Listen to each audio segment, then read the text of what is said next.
former chairman of the Senate Veterans Affairs Committee, you had a first-hand look at the VA scandal.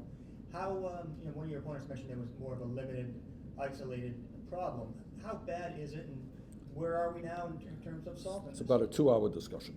Okay, Yes, so I'll give you the abbreviated form. Thank you. Okay. Here's the good news and the bad news. As chairman, I held a number of hearings.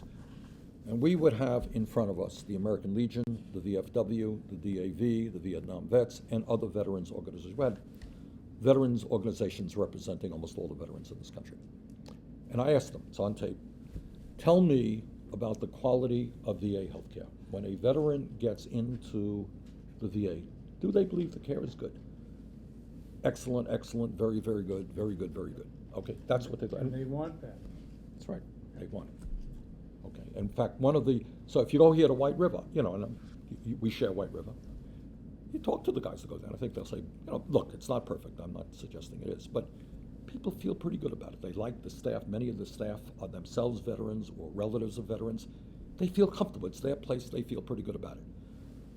What the central problem was, certainly in places like Phoenix, they lied. They lied about, for whatever reason, and I know what the reason is, they lied. There were long waiting lists, and they doctored the books to pretend that there weren't. That was a scandal. And that was going on to a lesser degree in other institutions around the country. Also, in many places, there simply were not enough medical personnel, doctors and nurses, to provide the timely care that our veterans needed. You don't want to be on a 6-month waiting line. That was a very serious problem. That's why McCain and I worked together on a bill which will do 2 things.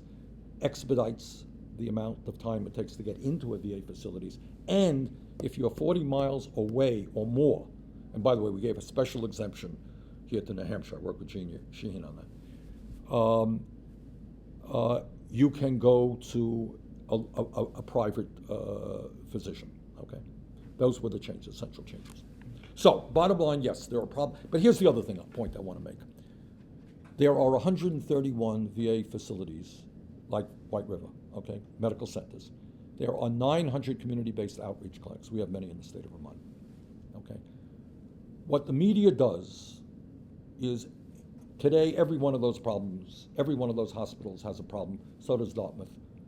So does the hospital in Burlington, Vermont. If you were to write a front-page story every day about the problems you see, there was a story, I don't know if you saw it at Mass General on their operating surgery. Anyone see that story? That was half of the medicine used was inappropriate or something like that. Look, we have problems in hospitals all over America. Generally speaking, media pays more attention to the government hospitals. Not to say that those stories are not true, but it makes it seem worse than it is compared to healthcare in general. So, yes, there are problems. Yes, the VA provides good quality care. Yes, more veterans want to get into the hospitals. One of the problems we have is a lot of people want to get into them. It's a long answer to a short question. As you mentioned, we could speak. Yeah, and I don't mean to go on too long. No, Sorry. Weeks, he didn't say weeks, he said 2 hours. 2 hours. No. But jumping around, you came out saying you have a lifelong opposition to the death penalty, which put you at odds with at least one of your opponents, Hillary Clinton. If a person murders a judge or a cop, like here in New Hampshire, we have the death penalty, of course, but it's a streamlined, narrow bill law.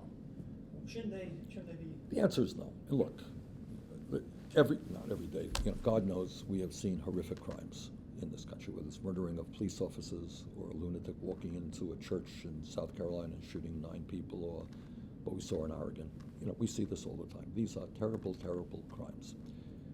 But I believe, and I've always believed, that in a world of such violence, all over the world, what we see appalls us, that the state itself should not be in the business of murder. Okay, I understand that the majority of the people disagree with me. I appreciate that. But if somebody commits, a crime, a terrible crime, put them in jail, and you throw away the key, and they will stay in jail for the rest of their lives. Some people may argue that's even a worse sentence than death. But I mean, you're into deep stuff, and people disagree. But I just believe, I know that there are horrible crimes, unspeakable crimes to children and so forth. I just don't believe that the state should be in the business of murder. That's my own philosophical view. Mr. Barcy? You voted this week for a 2-year budget deal. In part, it suspends the debt limit. It lifts the sequestration caps on both defense and non-defense spending. Looks like the national debt is going to get somewhere near $20 trillion by the time this deal runs out. You've also said that there is no need to fundamentally reform Social Security and other entitlements. So what would you do, or do you need to do anything to address the nation's unmet fiscal obligations? Good question. We didn't vote on it this week. Voted on it at 3 o'clock in the morning, and if I fall asleep, it's because I didn't get much sleep. Was Rubio there? Yes, he was. Ah. He was. Yeah, I think 99 senators voted 3 in the morning. Let me deal with that. Let me start off by surprising you and telling you, I know you don't believe it, but it's true, I am one of the great deficit hawks in the Senate. Why? Okay. My Republican colleagues took us into war in Iraq and Afghanistan. Don't want to debate those wars, but they didn't pay for them. Okay, put them on the credit card. No one knows exactly how much these 2 wars will cost, but by the time we take care of the last veteran, 60 years from now, it may be $4 to $6 trillion, unpaid for completely. Under Bush, we passed a Medicare Part D prescription drug program. You know how we paid for it? Didn't. I voted against that for a lot of reasons, but we didn't pay for that.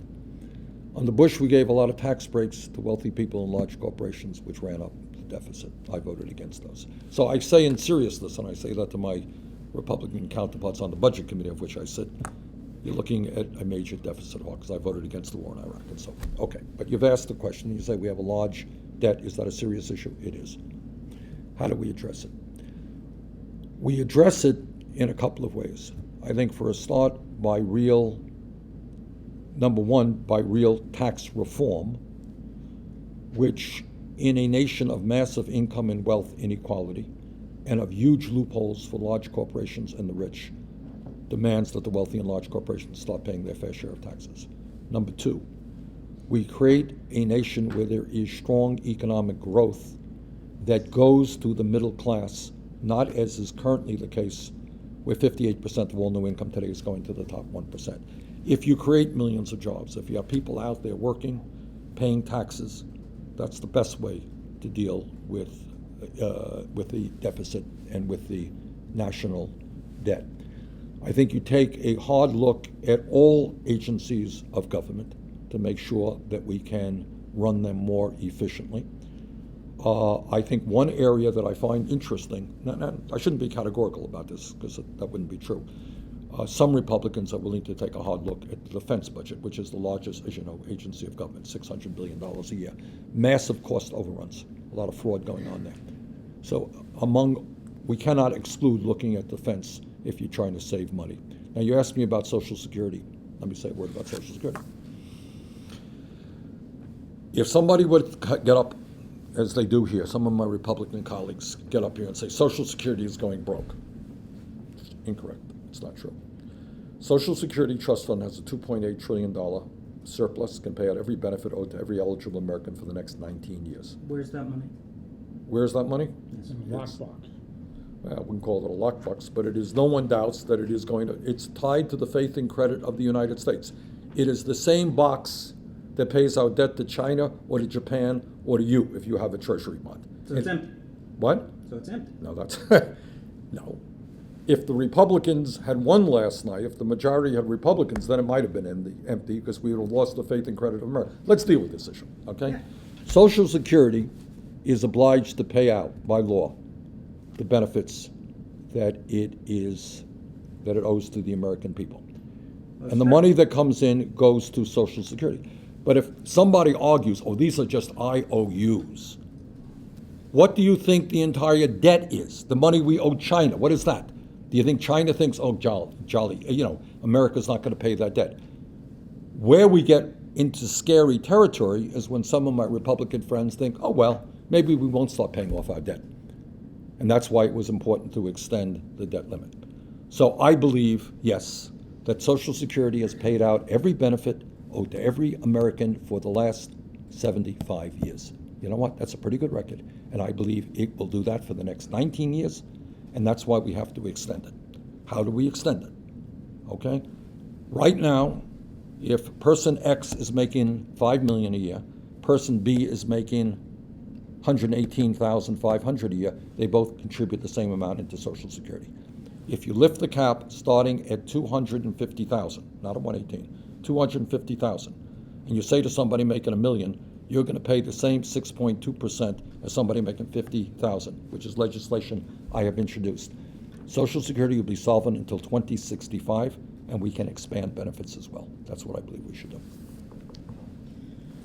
Are you getting a fair shake in the New Hampshire primary? The Democratic Party is raising money with the Clinton campaign. Clinton delegates got preferential seating at the convention. The National Committee woman has endorsed Secretary Clinton. Is it a level playing field for Sanders and O'Malley and anybody else running in New Hampshire? Look, I'm running against a woman who is the candidate of the establishment. I mean, she comes here and talks about her endorsement by the governor, by the senator, right? Holds press conferences. I think today she's releasing the names of mayors all over America who are endorsing her, and that's what she does. So I'm running against an establishment candidate. And you know what? The establishment is sympathetic to an establishment candidate.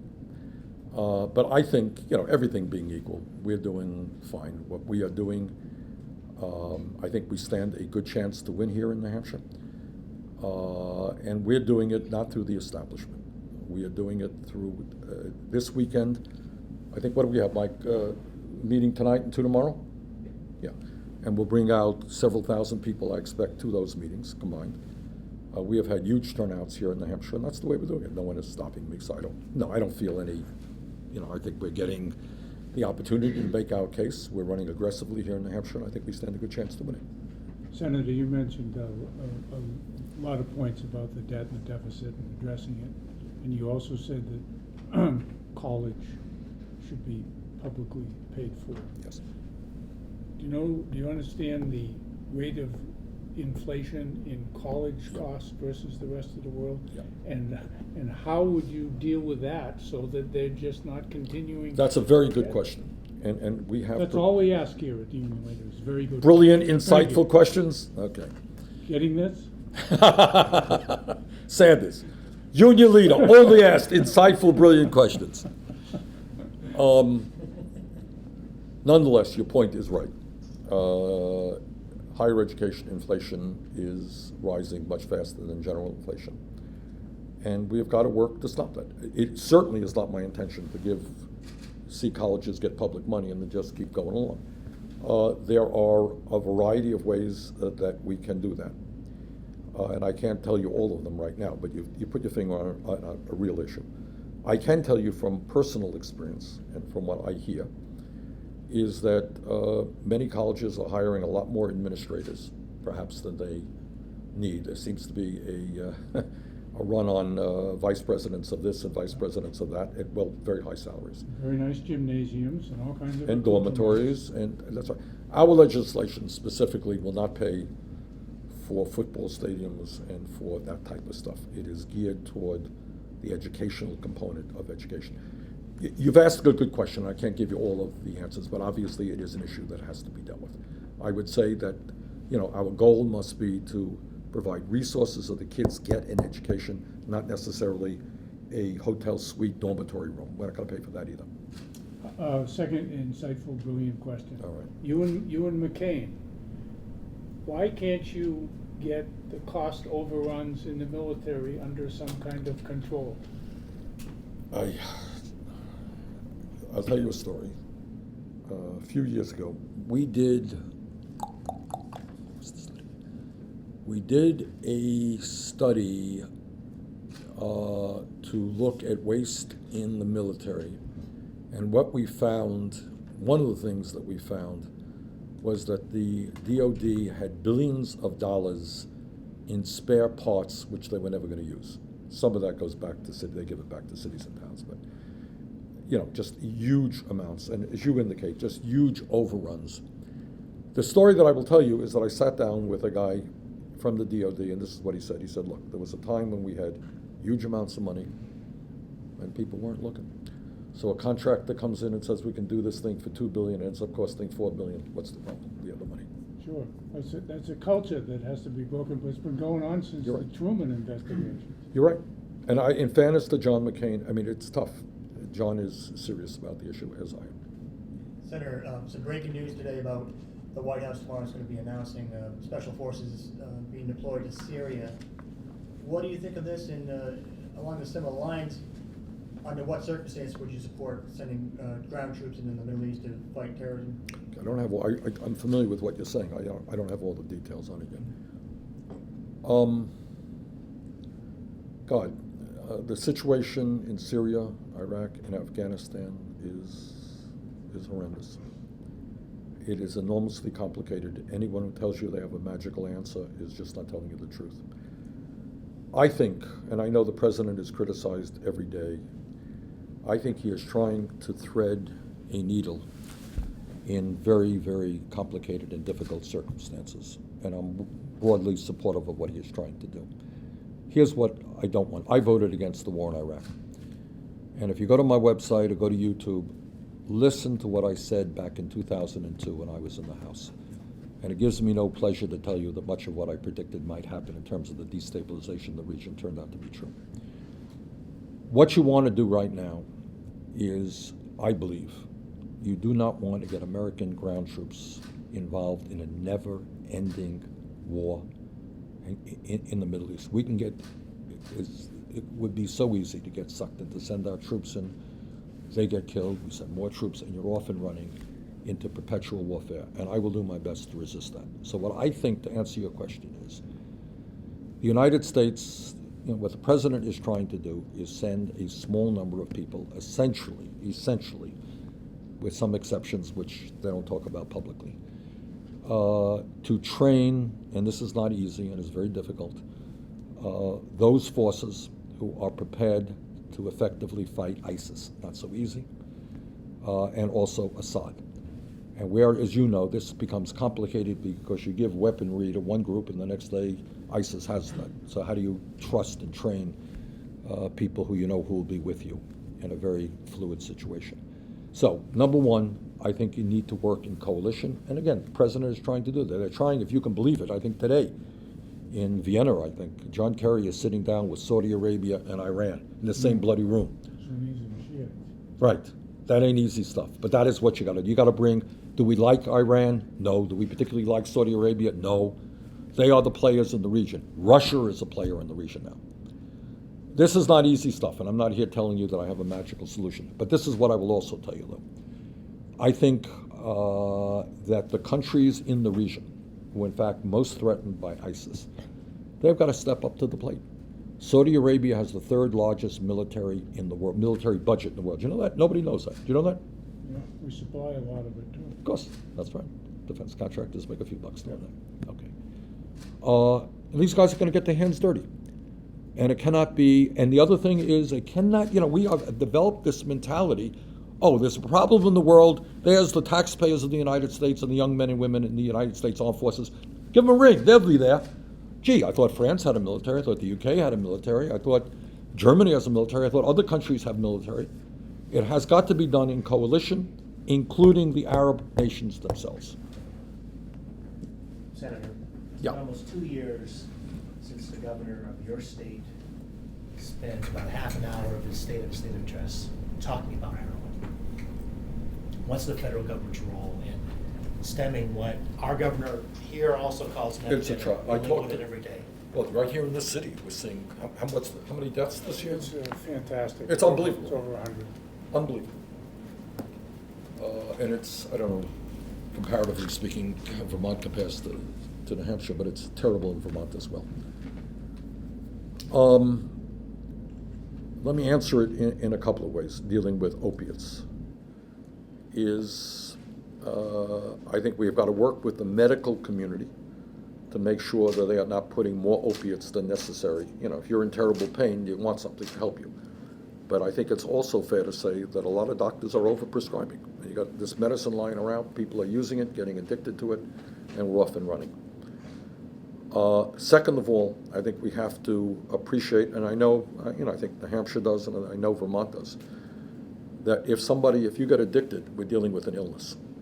and we got to treat that illness, and we got to approach it as an illness rather than a crime. Now, the problem is, if you're addicted, you're going to start stealing and breaking in, and then you got a crime there. But I think primarily we have to see this as an addiction. And I will tell you that goes to another issue, which is not only opiates, but it goes more broader than that. And that is, sorry to say, but it's true. This country has a lot of folks who are walking around with serious mental health issues who are not getting the treatment that they need.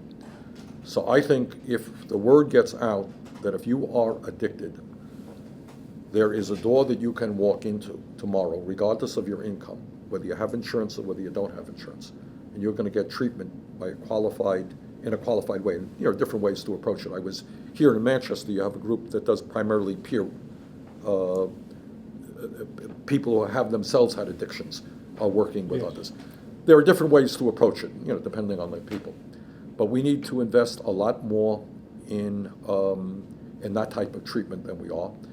And I think we have to do a lot better job with the kids in explaining to them. A cop once told me, he said, when we were younger, everybody knew that heroin was a killer.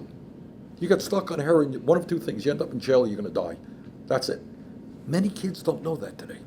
And I don't know that we have done as good a job as we should do in explaining to young people. Young people, don't listen to old people, but we got to figure out a way to get that message out better than we have about what heroin and heavy-duty drugs mean. Does legalizing marijuana help with this? Well, this is what let me tell you what my position is. I just came out with a statement the other day, which is not... Hence my brilliant and insightful question. This man doesn't stop. How do you guys stay around a man who's constantly brilliant and insightful? It must be very difficult, huh? Here's what this issue is about. Here's the reality. There are millions of people who use marijuana in America. You may like it, you may not like it. I may like it or not like it. That's a fact. What do you do? Well, I think the current approach of arresting over the years millions of people is not the way to solve the problem. We have seen many lives destroyed with police records being jailed for nonviolent crimes. And I think when we talk about criminal justice reform, and this is an issue I feel very strongly about, we have more people in jail than any other country on earth, including China. Why? Well, this is one of the reasons why. So I may like it, not like it. If a brilliant, insightful guy like you goes home and smokes a joint, all right, it may not be what I do. I don't. But that's the reality. And if you are living in a state like Colorado or Alaska or Washington, or Oregon, or the District of Columbia, which has voted to legalize marijuana, what I think the President of the United States should be saying is we are going to take marijuana off of the Controlled Substance Act Schedule 1, by the way, where it is equated with heroin. Nobody thinks marijuana is the equivalent to heroin. And we're going to take it out. And that means that if your state legalizes it, those states have, then marijuana businesses can do businesses like any other business.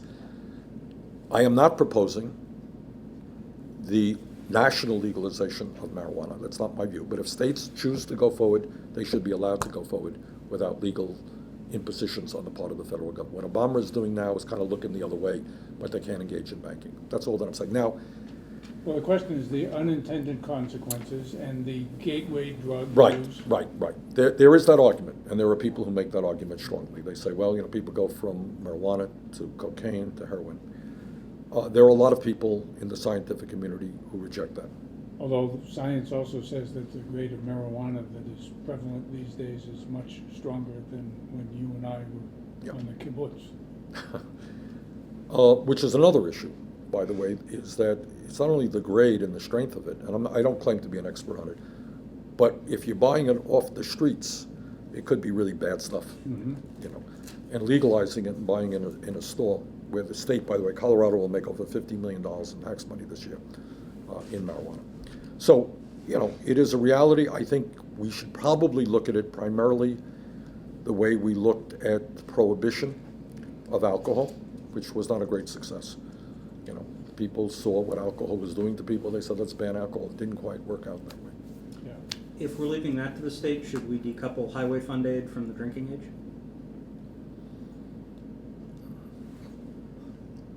You know, I used to think about that issue years ago. I haven't thought about it in a while. I'm trying to remember what my position was. You know, I think my position would have been that states should make that determination themselves. Then you're going to go back and find 20 years ago I said something different. I can't, you know, everything being equal. I love federalism. You know, it's a pretty good system. It means that if New Hampshire comes up with a great idea, the rest of the country can steal it. If it comes up with a dumb idea, the rest of the country won't do it. So you got 50 states experimenting. I like that. So everything being equal, I like states. I'm not heavy into having the federal government. I'm not saying that it's 100% with me. In general, I like the idea of states making the decision as to determine drinking ages. Senator, you don't get this question a lot in Democratic so-called debates or otherwise, but is there any point where society has an interest in abortion issues and when life begins? Look, I am a great fan of Pope Francis. I think he's playing an extraordinary role. And believe me, I know this is a very sensitive issue. And I respect, I do. You know, I also the other day came out against capital punishment, okay, on a principled position. And from the Pope's point of view, he would say the same thing about abortion. He would lump the two together. I don't. This is a difficult issue. Nobody thinks that abortion is a good thing. Nobody. And the goal is to prevent abortion, in my view, by making sure that women have the access to the contraceptives that they need. I was just talking yesterday to a young black woman from North Carolina who told me that in her church, something like 17 out of the 20 young women years ago were pregnant, right? Which speaks to the need of sex education as well.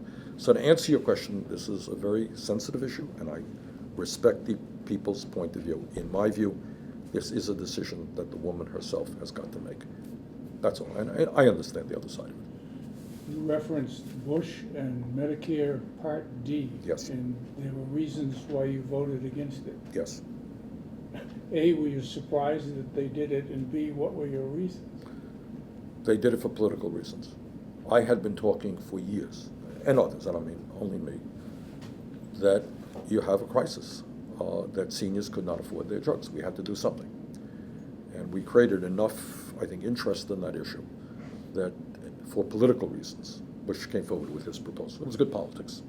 I think, what year was that? Was kind of near election time? Or? Yeah, around 2002 or something, and the guy who did it then went to work for the pharmaceutical company, Yeah. which was a shock.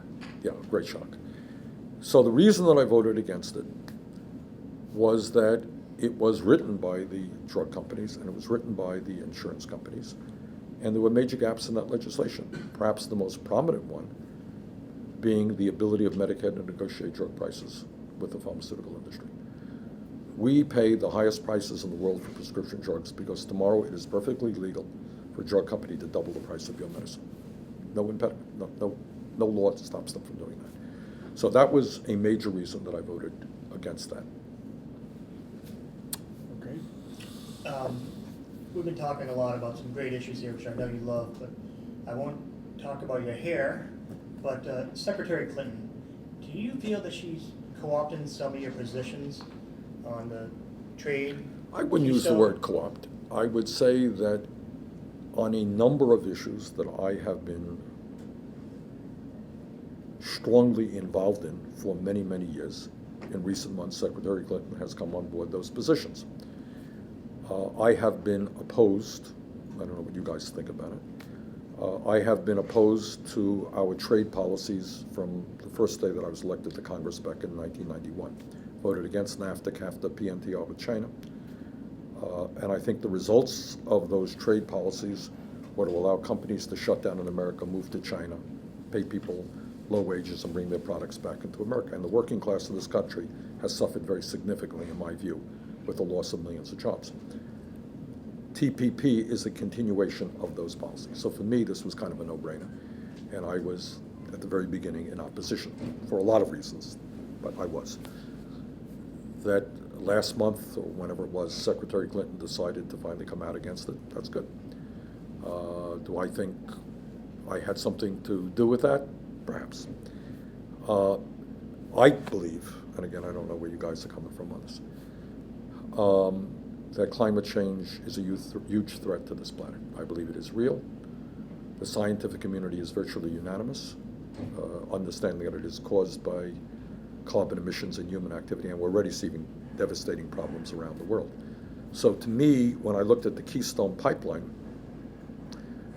it was not possible for me to support a project which increased the excavation and the transportation of some of the dirtiest fuel in this country. We've got to move in exactly the opposite direction. I was opposed to the Keystone Pipeline from day one. I'm glad that a few months ago, Secretary Clinton came on board that.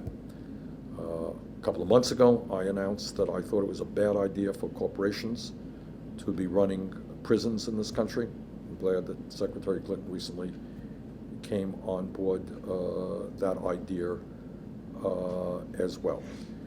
The ideas that she has not come on board are what I just discussed with you on Social Security. I believe that we should lift the cap and extend and expand Social Security benefits. I believe that we should do away with corporate tax loopholes in a way much more, I think, significantly than Secretary Clinton. I believe that on Wall Street, we should break up large financial institutions. A lot of people don't know this, but 3 out of the 4 largest banks in America are much larger today than they were when we bailed them out because they were too big to fail.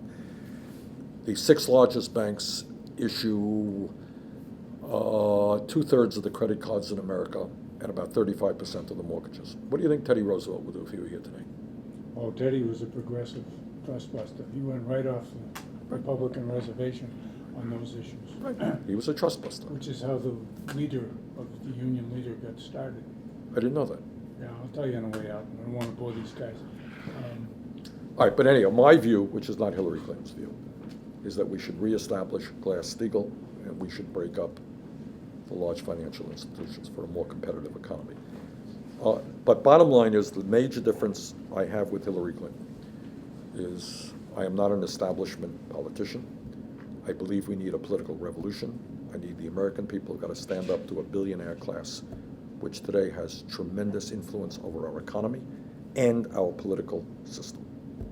I have a quick follow-up to that on Glass-Steagall. You and Senator Warren recently introduced a bill to bring back the portions of Glass-Steagall that were repealed in 1999.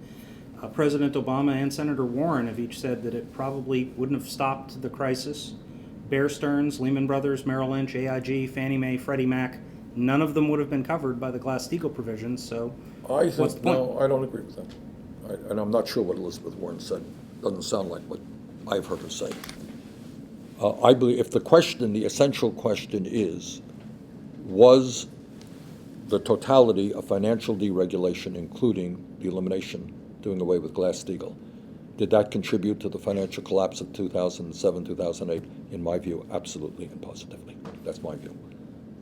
And that is why I want to break up these large financial institutions. They're too big to fail. They're too big to exist. That's my view. All right? Okay, Senator. Thanks, Senator. Thank you very much. Thank you very That much. wasn't as bad as I thought it would be. You're not as horrible as people say. That's the headline. Thanks for coming here. Thank you. Good. Nice to see you.